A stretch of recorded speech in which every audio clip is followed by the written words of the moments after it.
တို့ခင်ဆုံးတငယ်ချင်းအတူရှိထားတဲ့ခင်မင်းချင်းတွေ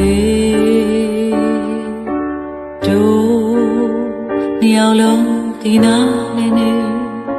ဖြူဖြူစင်စင်နေထိုင်ခဲ့လေမင်းကိုချစ်နေမိပြီလေအခွင့်အရေးလေးယူနိုင်ရသူမင်းထင်တော်မှာဆိုရင်နေ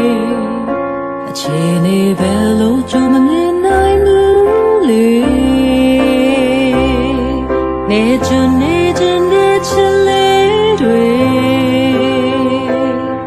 မျောလင်းခြင်းတကားမှာဆောင်ဆောင်နေ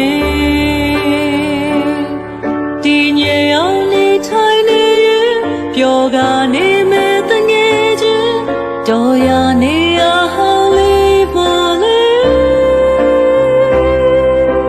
တို့တရားကြမှာစီဖြူရအောင်အလိုလိုထားပြီးနေပြီပေါ်လေဆိုရရမှာကိုတော့မကြောနိုင်ဟန်ဆောင်ကလာကအမောင်ရဲ့တစ်ဖက်ချမ်းမှာတို့ရင်ထဲမှာညှိထွေးနေခင်မင်မှုနဲ့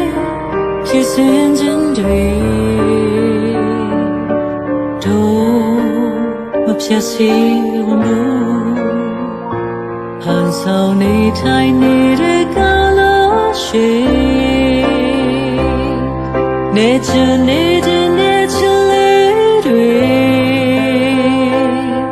မျောလင်းခြင်းတကားမှာဆောင်ဆောင်နေတည်ငြိမ်အောင်နေထိုင်နေရင်ပျော်ကနေမဲ့တငယ်ချင်းတော်ရနေ